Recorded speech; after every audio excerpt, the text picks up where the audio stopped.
everybody. As usual, we had a few delays based on Facebook issues, of course. And I was just looking at some of the older archives, and I realized I'm wearing the same top in each one of these. I like this top. It goes well with the rest of my body, my outfit. Anyway, okay, nice seeing you all. I'm a little bit blinded by these lights, and I got to tell you, these lights are actually quite dim in comparison with what they used to be. All right, so, hello, dear ones. It's fun to be here today, and I hope we'll have a little bit of fun. It's been looking pretty grim lately, but things are changing. Energies are changing. It's really hard to believe, but energies are. So what I'd like us all to do is, of course, do the usual grounding. Imagine a crystalline grounding cord coming up from the center of the earth going right into the sun, as wide as the room you're in. So anything inside of you, in your energy field, outside your energy field, is being grounded, either one way or the other. And things that are causing you trouble or problems, let them go into the earth or into the sun to be recycled. And now open up your hands and let the white Christed light come in. It comes through me, not from me, of course, but let it come in. Let it fill up your energy field. Let it fill up all of your spaces inside of you, around you. Fill up your cells, every little molecule and atom of your body, going down into the DNA, every part of you. Let it be filled up with this white Christed light.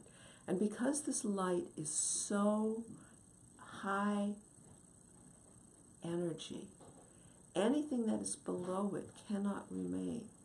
So if you're running it through your body, and you're running it through your physical body and your emotional and mental and spiritual bodies, and you encounter blocks, the blocks are going to start dissolving away because they cannot remain in the same space. It's like water running through mud. The water washes the mud away. If you have a flood, you could try to deflect it, but floods are hard to deflect. Well, that's what white Christed light is like. Is a way of deflecting, releasing what's been in the way. Not deflecting, but releasing. Cleaning out everything that you haven't even realized you need. And one of the nice things about going down into the DNA is that it allows you to heal some of those little bitty chromosomes, little bitty genes, little bitty pieces of code that might be ready to trigger in some way or another. So all you have to do is just let go. Let it go in there. Let it release what needs to be released. Heal what needs to be healed. Turn off switches that need to be turned off. You know, the aging switch, you can turn that off if you want. The Alzheimer's switch, the schizophrenia switch, the diabetes switch. All of these switches that might be turned on based on fear, overwhelm, emotion, stress, aging, just let them all get turned off. You don't need to turn them on. You don't have to have them, continue to have them on. Just whatever is right for you at this moment. Because also, some of you may feel that you do not wish to turn off some of these switches. Whatever is right for you, whatever spirit, your higher self says is right for you, that is what's most important here. Okay, so I'm going to let it run for another minute and just be aware of it going through your body, going through your spirit, going through your physical, emotional, and mental bodies. The body that is the most impacted by this is usually the emotional body. The body that needs it the most is your mental body, because that is the most rigid and inflexible. Your emotional body gets stuck with all this crap that it's trying to deal with. Doesn't help that the mental body goes, oh, well, emotions are so stupid. They should, they just give you trouble all the time. And you know what? It's your emotional body that gives you life. It's the emotional body that feels, that loves, that reacts. When you heal the emotional body, your mental body's not going to like it unless it too is brought along. So I think that would be a kind of a fun thing to do today. I have a question which will be answered later, but sometimes we can imagine the emotional body being this feminine part of us, because that's the way it has been treated in the literature and in the world for so long. The emotional body is the poor woman who just can't control her emotions, and the rational mental body is the wise, stern, logical male. And so as you can see the way I positioned Arian's body, it's like this is the male and this is the female.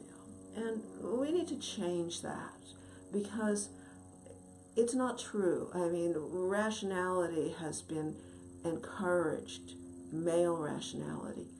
And the reality is the emotional body, as I said just a few moments ago, is what gives us life, is what gives us a reason for living. You can try to think your way out of something, or talk your way out of something, or talk your way into something. Be logical and rational. But dear ones, the thing that causes the change is your heart, is your emotional body. If there's no emotion in the process, it's worthless. So think about that. When you wish to make changes in yourself, change never comes from up here. It always comes from down here. And that's why so many of us are barriered down here. That's why hearts are protected, because they've been squashed or stomped on. And that's why people get very angry, because they have been squashed or stomped on or fight. And, the logical mind is good only insofar as it can figure things out. So let's take a moment now to imagine your mental body as kind of a storehouse or a fortress. I should say a fortress, because it is really, it says, this is the way things are, and we've got everything all set up and we've organized it. Actually, I'm not going to go quite so violent as a fortress. I'm going to go back to the storehouse. So it's like you've got a storehouse, one of those storage units where there's like 58 units and everyone has has some stuff in it from somebody. That's kind of what your mind really is a bunch of storage units. And each storage unit is a thought, a concept, a belief, an idea, and because they're compartmentalized, they don't necessarily talk to everybody else. But, every so often, your emotional body will say, oh, I really would like to feel love. And your mental body goes into one of those and says, look at what happened to that person. You did this, and you did this, and he did this, and he did this, and she did this, she did that. And then you go, okay, forget that. Because your mental body opened that compartment and shut you down. On the other hand, it might be that was legitimate. But, our hearts go for love. And I think that's really important. And if the love that we're getting or looking for is wrong in some way, and it can be because it's not really love, there's manipulation, there's domestic violence, there's game playing. That's not love. That's manipulation of some sort, or hurting. Love doesn't hurt, but people try to imagine that it does. They say, well, it was my fault that he hit me. No, it wasn't. It was his fault. He hit you. That's wrong. That's not love. That's dominance. That is playing games. That's not what we're looking for. If your heart is looking for love, we can ask it to look for love in the right places. Look for the right kind of person. And your mind can work very well with that. Your mind can say, okay, so these were the traits that we found in the people that were not so great. Ugh. So what can we do to make sure that we get somebody better? Your mind can be at the service of your heart. And that's really what's important. You know, when you think about movies or shows, TV shows, you think of the ones that are the most interesting is the one where they reveal heart stuff, where emotions are involved. If it's all mental, it's boring. So, what I'd like you to do right now is something very simple. I'd like you to ask your higher selves or some angels or even yourself, just go through the wise part of you and say, which of these storage units are holding old beliefs that are not good for my heart? Let me tell you, folks, you probably have a bunch. If so, ask your angels or your higher self to open those doors. If you have to get bolt cutters, go right ahead. Or use blow torches to open them up. And start pulling out some of those old beliefs. And dear ones, I'm not joking when I say there's a lot of old beliefs that run us. Are you working to ascend, to evolve, to expand your life, to expand your beingness? If so, those old beliefs, old fears, old thoughts forms, they just keep you down. Just when I did that little demonstration with, well, you know, with you wanting to have love and that thought comes down, you know, nah, nah, nah, nah, nah. That's an old thought. That's a limiting thought. Anything that limits you can go. It doesn't mean that your mind should be blank. Not at all. But your mind needs to stop being a tyrant. And that's really what I'm talking about here. So as you just go through and just start going down those compartments, that long storage unit, storage facility, and say, that one looks bad, out. Deep breaths. You heard Arian's deep breath. That's really what's interesting here. A lot of things will start going, whether you know it or not. And you don't even have to watch or pay attention as your higher self and these angels go tramping down these rows as they pull out, open doors. And they probably aren't going to pull out, open every door, and they're not going to eject everything. Because you know, that part of you that was cautioning, saying, you know, just think of what it's like when you have a relationship, how they end up. That's a legitimate thought. That's a legitimate fear that you should have. Okay, but instead of chastising your heart, instead of making you feel bad, it says, okay, we need to stand here and watch and see what kind of person you're coming to and see what we can do differently.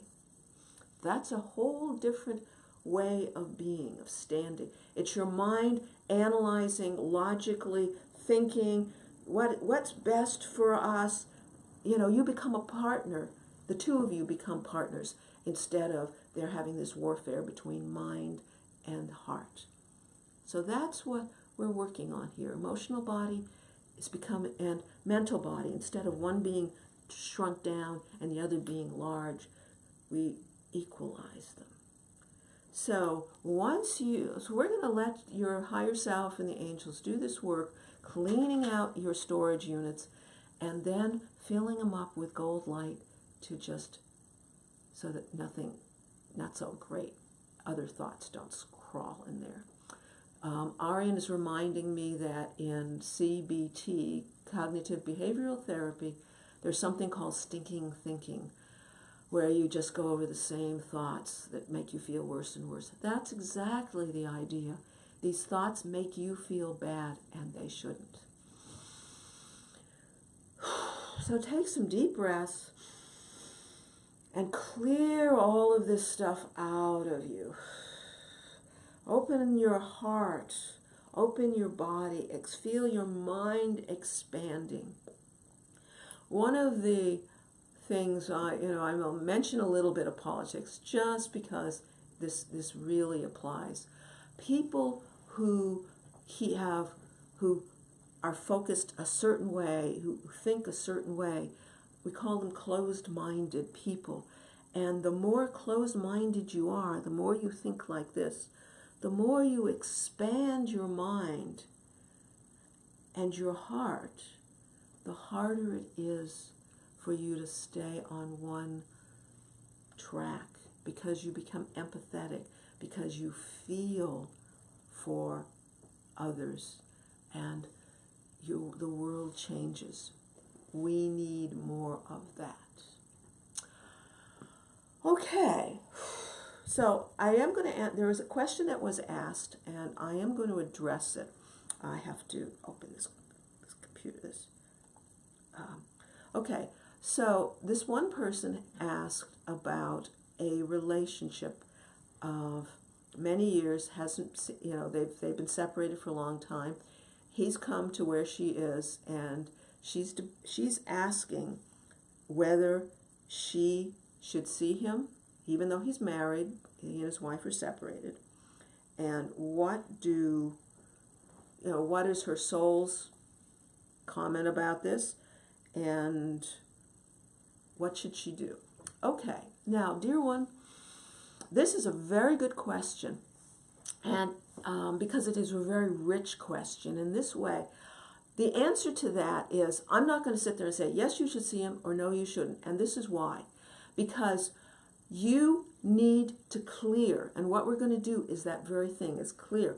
So, and why this is good for this person and also for the rest of you listening, is if you have an issue like that where you're torn, particularly about another person, and remember, we've been talking about the heart, the emotional body, and you say, oh, should I see this person? Should I not? There are all these things in the way, these questions.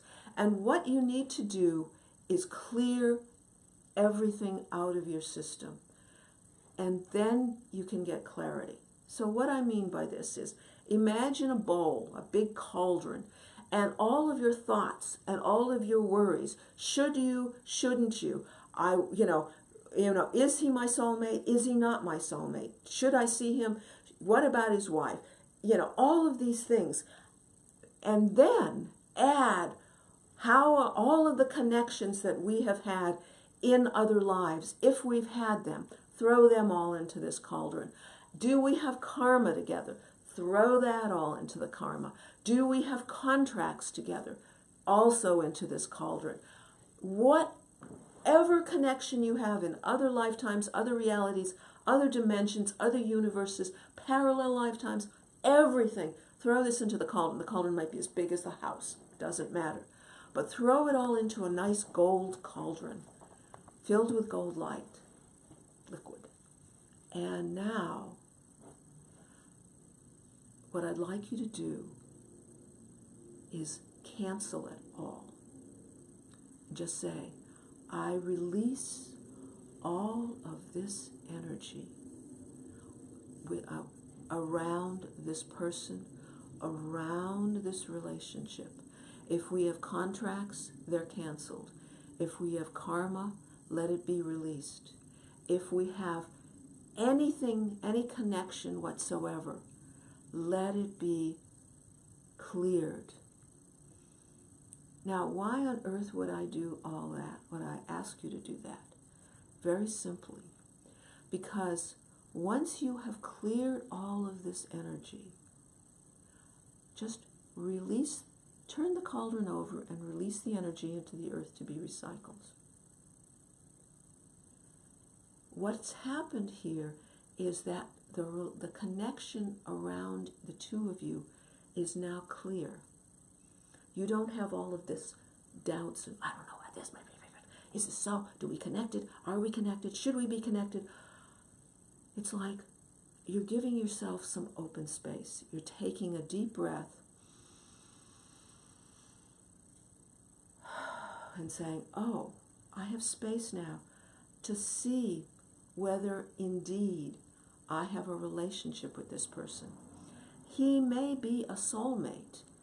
In this case, yes.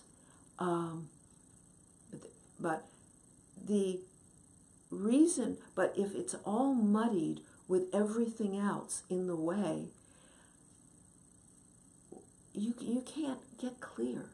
You cannot get clear on what is happening, what you wish to do, what he wishes to do. I'm using these pronouns for this person, but you can apply it to anyone. What your thoughts might be, what your karma might be, all of these things get in the way. And once you have released all of them, then you can sit in your heart and say, is it right for me to be with this person at this time? Now, the answer for this person is yes. I would definitely have you connect with this person. Cutting him out is not necessarily a good idea, but get rid of the baggage. Don't hold on to this baggage. Don't work with this old baggage. Do it from a place of clarity, of newness, of clear space, of letting go everything that's in the way. And then you can actually see, yes, he may be a soulmate, but he may not be what you need in this lifetime. On the other hand, he very well might be. But you need to be clear. And you can also invite his higher self and him to do exactly what you just did, so that both of you can be clear and you can look at each other with different eyes and say, yes, we still have a connection, or no, we don't. We don't have a connection anymore. But until you do that, it's still artificial. You don't know. What you need is clarity. And that, by the way, this was the question this one person asked, but the reality is this works in every way, not only in relationships, but in any issue. If you have an issue around anything, get that golden cauldron out of your heart, dump all of this stuff in, clear it out in whatever way you'd like, and then you can get some clarity. Because once you have clarity, once you have openness and clearness, then you can say, how does that feel? Oh, that feels not so good. Or yes, oh, my heart is opening. Oh, now I can feel my heart opening. That's the right thing to do. This is a very simple and easy way to give yourself clarity, space, and be open to love. And on that note, dear ones, I think I'm done. So thank you. So again, open up your hands and pull in the white Christed light, because I guarantee you, people who are listening, a lot of stuff is going to be coming up for you, whether you notice it or not, whether you're aware of it. And this white Christed light will remove all the stuff that's come up, because the more that comes up, the more easily it can be released. And thank you.